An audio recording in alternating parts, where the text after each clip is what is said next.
Hello Fools, I'm Robert Brokamp, Senior Advisor for the Motley Fool's Rule Your Retirement Service, and as part of our Ask the Fool series. We have a question from Vincent. And his question is, can you describe the ins and outs of 529 plans for saving for college? 529 plans are investment plans sponsored mostly by states.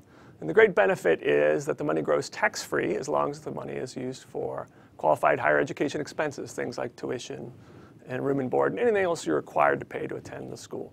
There are actually two types of plans. One is the prepaid plan. Not every state has this option.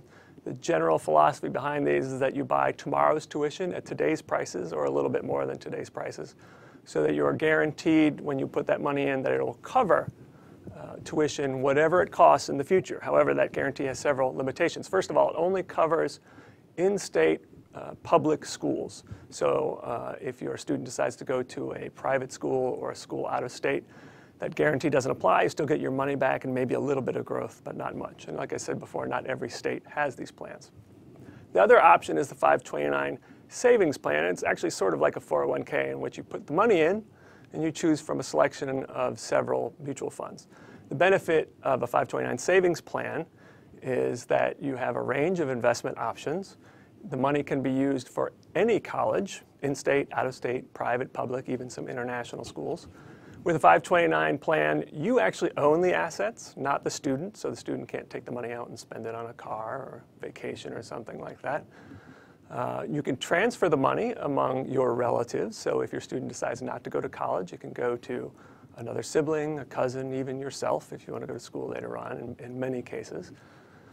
So it's got lots of benefits. A couple of drawbacks are the money does have to be used for college. If not, you pay taxes and a 10% penalty.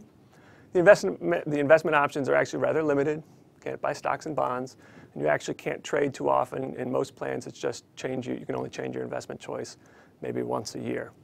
But I think they're a great deal. In fact, in many situations, if you participate in your own state's plan, you actually get a deduction for contributions on your state income tax return, so that's an added benefit. But you don't have to use your state's plan. You can choose from any state's 529 savings plan, and there's some private 529 savings plans as well. So I think they're a great deal. I actually have 3 529 plans myself for my children, so I think you should check them out.